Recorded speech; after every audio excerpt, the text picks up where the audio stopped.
الحمد لله وكفى وسلام على عباده الذين اصطفى خصوصا على سيد الرسل وخاتم الأنبياء وعلى آله وأصحابه الأتقياء أما بعد فأعوذ بالله من الشيطان الرجيم بسم الله الرحمن الرحيم الحمد لله رب العالمين الرحمن الرحيم مالك يوم الدين إياك نعبد وإياك نستعين اهدنا الصراط المستقيم صراط الذين أنعمت عليهم غير المغضوب عليهم ولا الضالين آمين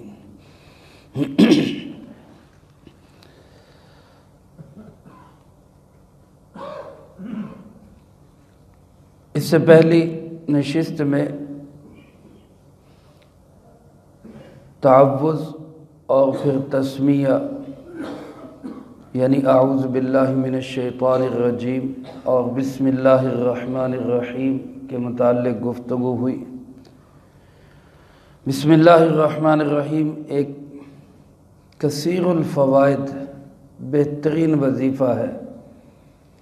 دنیا آخرت کے بے شمار منافع اور فوائد اللہ پاک نے اس آیت مبارکہ میں رکھے ہوئے۔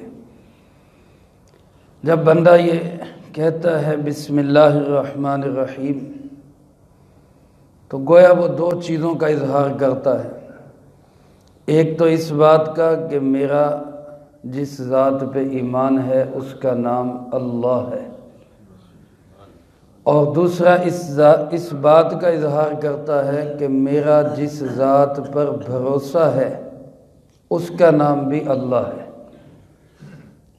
مشرکین عرب اپنے کاموں کو سر انجام دینے کے لیے اپنے بتوں کا نام لیتے تھے۔ اللہ پاک نے اس کے لیے ہمیں بہترین یہ نسخہ دیا کہ جب بھی کوئی کام کرنا ہو تو کیا پڑھو؟ بسم اللہ الرحمن الرحیم۔ پیارے آقا جناب محمد کریم خاتم النبیین صلی اللہ علیہ وآلہ وسلم نے ہمیں ہر اچھے کام کے شروع میں ہمیں بسم اللہ بتائی۔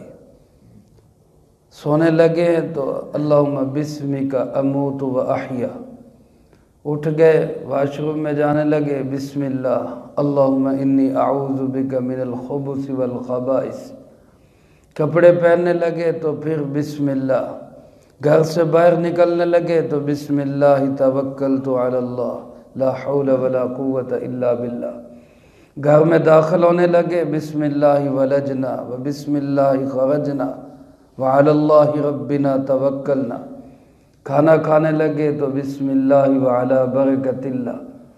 گویا ہر چیز کے شروع میں، ہر اچھے کام، نیک کام، نعمت کے شروع میں ہمیں بسم اللہ سکھائی گئی، اس لیے ہمیں اس کا اہتمام کرنا چاہیے، اپنے طور پر بھی بچوں میں بھی عادت ڈالنی چاہیے۔ البتہ علماء نے لکھا ہے کہ گناہ کے کام پہ اگر کوئی شخص بسم اللہ کہتا ہے تو یہ بہت سخت غلطی ہے۔ اگر قصداً جان بوجھ کر مذاق اور تمسخر اڑانے کے لیے کہے گا تو علماء نے مسئلہ لکھا ہے، کوئی شخص شراب پینے سے پہلے کہتا ہے بسم اللہ الرحمن الرحیم تو اس کے کفر کا اندیشہ ہے، خطرہ ہے کہ اس کا ایمان ہی ضائع ہو جائے گا۔ اس لیے اللہ کا نام اچھے کاموں میں لینا ہے، نیکی کے کاموں میں لینا ہے، برائی کے کاموں میں اللہ کا نام نہیں لینا۔ اور علماء نے یہ لکھا ہے، مفسرین کرام رحمہم اللہ فرماتے ہیں کہ بسم اللہ الرحمن الرحیم اس کے 19 حروف ہیں، 19 حروف ہیں بسم اللہ الرحمن الرحیم کے، اور جہنم کے جو فرشتے جو اللہ پاک نے مقرر کیے ہیں جہنم پہ جن کی ڈیوٹی لگائی ہے، ان کی تعداد سورۃ المدثر میں اللہ پاک نے بیان فرمائی، وہ بھی کتنی ہے؟ وہ 19 ہی ہے، علیہا 19، جہنم پر جو فرشتے مقرر ہیں ان کی تعداد کتنی ہے؟ 19۔ اور بسم اللہ الرحمن الرحیم کے حروف بھی 19 ہے۔ علماء نے ایک یہ فائدہ لکھا ہے کہ جو شخص اس آیت کو اپنا ورد زبان بنائے گا اللہ پاک اس کو جہنم کے ان فرشتوں سے محفوظ کر دے گا، گویا جہنم سے ہی اس کی حفاظت ہو جائے گی۔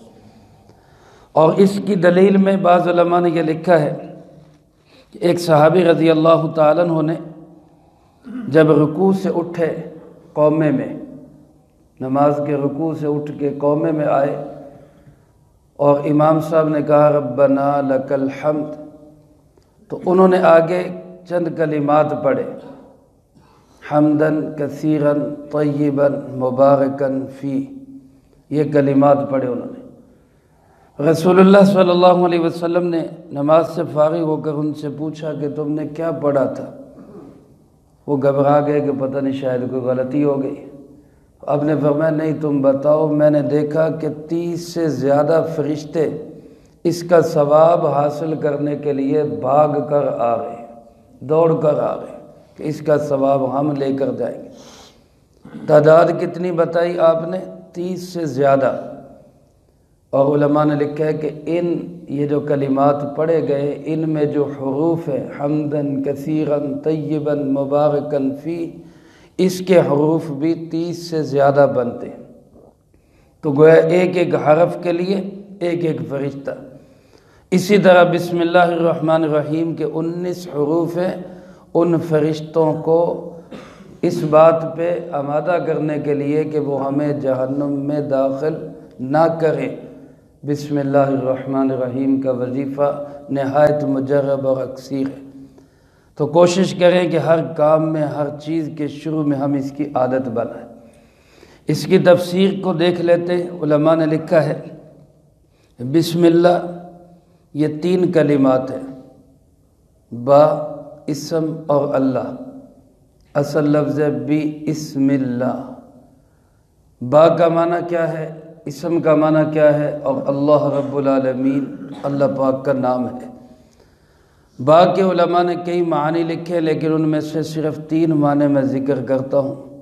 ایک معنی ہے با کا مصاحبت، ساتھ ہونا، یہ معنی کریں تو اس کا ترجمہ بنے گا اللہ کے نام کے ساتھ۔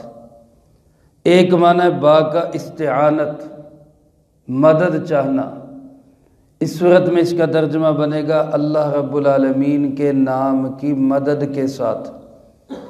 اور ایک معنی با کا تبرک، برکت حاصل کرنا، اس صورت میں اس کا معنی ہوگا اللہ کے نام کی برکت کے ساتھ۔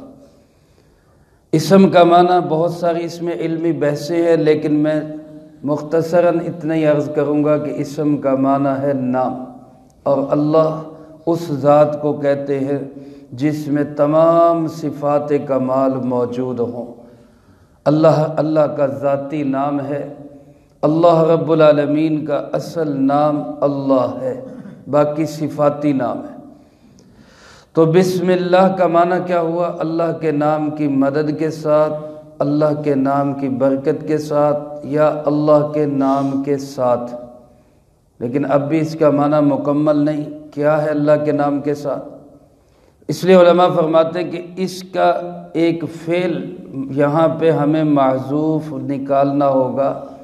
اللہ کے نام کے ساتھ شروع کرتا ہوں، اللہ کے نام کے ساتھ پڑھتا ہوں، اللہ کے نام کے ساتھ جو بھی کام کر رہا ہے وہ ساتھ لگے گا، میں یہ کام اللہ کے نام کے ساتھ کرتا ہوں۔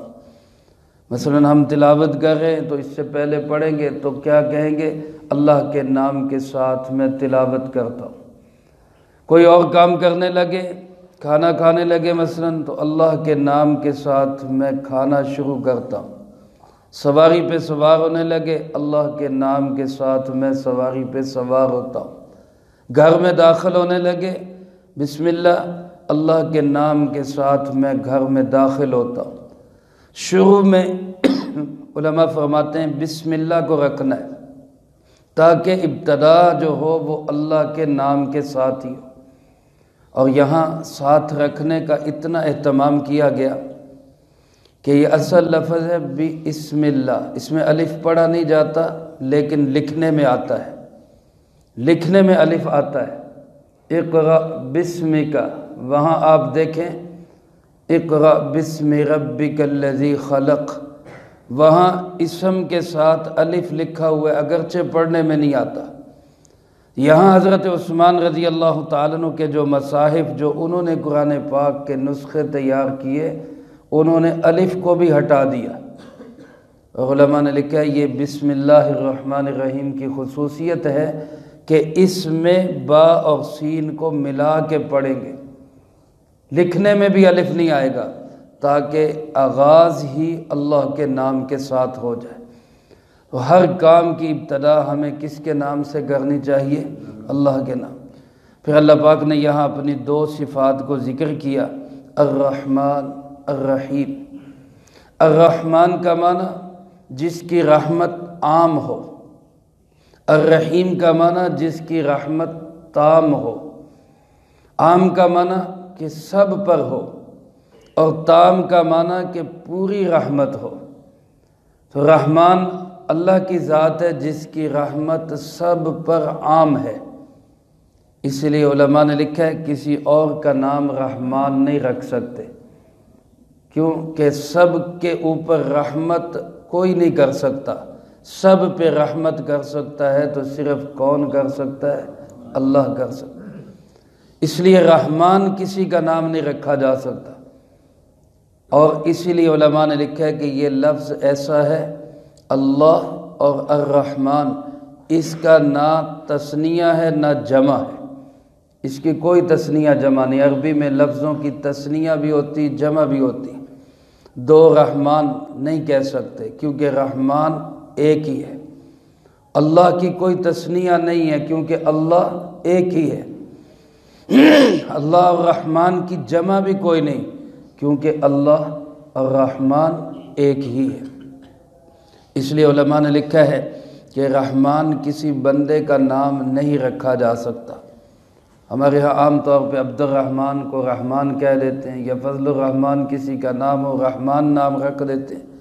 میرا نام بھی شروع میں والدین نے رحمان فضل رکھا تھا، رضوان فضل، عمران فضل، رحمان فضل، لیکن جب حفظ شروع کیا تو میرے استاد محترم حضرت قاری خورشید صاحب رحمۃ اللہ علیہ، اللہ ان کی قبر پہ کروڑوں رحمت نازل فرمائے، انہوں نے مجھے کہا کہ اپنے والدین سے کہنا کہ یہ نام درست نہیں، اس کو ٹھیک کرے، رحمان فضل نام ٹھیک نہیں ہے۔ تو والدین نے، والدہ محترمہ نے، اللہ ان کو صحت و تندرستی عطا فرمائے، فرمایا کہ قاری صاحب سے کہیں کہ آپ ہی ٹھیک کر دیں، ہم نے تو جو رکھنا تھا رکھ لیا، اب آپ ہی ٹھیک کر دیں۔ تو حضرت قاری صاحب نے پھر فضل الرحمن فضل کو فضل الرحمن کر دیا، اور تب سے یہی نام الحمدللہ چل رہا ہے۔ اس لیے ایسا کوئی نام ہو رحمان نہیں، عبد الرحمن، فضل الرحمن، یا عبد الخالق ہو تو عبد الخالق ہی کہنا ہے، خالق نہیں کہنا، کیونکہ خالق اللہ رب العالمین کی ذاتی صفت ہے۔ اس لیے رحمان عام رحمت والا صرف کون ہے؟ اللہ ہے، اس لیے کسی کو رحمان نہیں کہہ سکتے۔ رحیم کا معنی تام رحمت، پوری رحمت، پوری رحمت اللہ پاک بھی کر سکتے ہیں، اللہ کے علاوہ کوئی بندہ بھی کر سکتا ہے، جیسے ماں باپ کو اپنی اولاد پہ پوری رحمت ہوتی ہے، اس لیے رحیم بندوں کو بھی کہا جا سکتا ہے۔ رسول اللہ صلی اللہ علیہ وسلم کی صفت بھی اللہ پاک نے قرآن کریم میں رحیم کے نام کے ساتھ ذکر کی، لَقَدْ جَاءَكُمْ رَسُولٌ مِّنْ أَنفُسِكُمْ عَزِيزٌ عَلَيْهِ مَا عَنِتُّمْ حَرِيصٌ عَلَيْكُمْ بِالْمُؤْمِنِينَ رَءُوفٌ رَحِيمٌ، کہ یہ رسول صلی اللہ علیہ وسلم ایمان والوں کے لیے بڑے ہی مہربان اور تام رحمت والے ہیں۔ اور علماء نے لکھا ہے کہ اللہ رب العالمین کی عام رحمت دنیا میں ہے اور تام رحمت آخرت میں ہوگی۔ دنیا میں سب پہ عام رحمت ہے، اللہ کا ماننے والا ہے، نہ ماننے والا ہے، دوست ہے، دشمن ہے، اپنا ہے، پرایا ہے، مسلمان ہے، کافر ہے، سب پہ اللہ کی رحمت ہے، ساری دنیا کس کی فضا میں سانس لے رہی ہے؟ اللہ کی فضا۔ سب کو آکسیجن دے رہا ہے، سب کو کھانا دے رہا ہے، سب کو پانی دے رہا ہے۔ جو دشمن ہیں ان کو بھی پال رہے ہیں، جو اپنے ہیں ان کو بھی پال رہے ہیں۔ عام رحمت دنیا میں ظاہر ہے، سب پہ کر رہے ہیں۔ اور اللہ پاک کی جو تام رحمت ہوگی، پوری رحمت جو ہوگی وہ آخرت میں ظاہر ہوگی، اور وہ صرف ایمان والوں پر ہوگی۔ آخرت میں کافروں پہ کوئی رحمت نہیں ہوگی۔ اسی لیے نبی کریم صلی اللہ علیہ وسلم کی بعض دعاؤں میں مناجات کے اندر الفاظ یوں ملتے ہیں، یا رحمان الدنیا و رحیم الآخرہ، اے دنیا کے رحمان اور آخرت کے رحیم۔ تو بسم اللہ الرحمن الرحیم میں ایمان کا اظہار بھی ہے، بسم اللہ الرحمن الرحیم میں توکل کا اظہار بھی ہے۔ بہت ہی اکثیر نسخہ ہے، اس کو ہم اپنے ہر کام کے آغاز میں رکھیں۔ جیسا کہ گزشتہ درس میں بھی عرض کیا، اللہ کے محبوب صلی اللہ علیہ وسلم نے ارشاد فرمایا، کل امر ذی بال لم یبدأ ببسم اللہ فہو اقطع او قال فہو اجزم۔ ہر وہ شان والا کام، اچھا کام، نیک کام جس کا آغاز بسم اللہ سے نہیں ہوگا، اس کام کے اندر برکت نہیں ہوگی۔ تو اس لیے اپنے ہر معاملے کے اندر، ہر اچھے نیک کام کے اندر ہم بسم اللہ الرحمن الرحیم کو بہت زیادہ پڑھیں۔ اللہ مجھے آپ کو سب کو اس کی توفیق نصیب فرمائے۔ کل سے انشاءاللہ العزیز سورۃ فاتحہ کا ترجمہ اور اس کی تفسیر کا آغاز ہوگا۔ اللہ پاک ہم سب کو عمل کر کے دوسروں تک پہنچانے کی توفیق عطا فرمائے۔ اللہم انت السلام ومنک السلام، تبارکت ربنا وتعالیت یا ذا الجلال والاکرام۔ اللہم اعنا علی ذکرک وشکرک وحسن عبادتک۔ اللہم احسن عاقبتنا فی الامور کلہا واجرنا من خزی الدنیا وعذاب الآخرہ۔ اللہم باقیتا کباقیت الولید، اللہم استر عوراتنا وآمن روعاتنا۔ اللہم انا نجعلک فی نحورہم ونعوذ بک من شرورہم۔ اللہم اکفنا بحلالک عن حرامک واغننا بفضلک عمن سواک۔ اللہم اکفنا کل مہم من حیث شئت ومن این شئت۔ رب اغفر وارحم وانت خیر الراحمین۔ رب ارحمہما کما ربیانی صغیرا۔ اللہم ربنا تقبل منا انک انت السمیع العلیم وتب علینا انک انت التواب الرحیم۔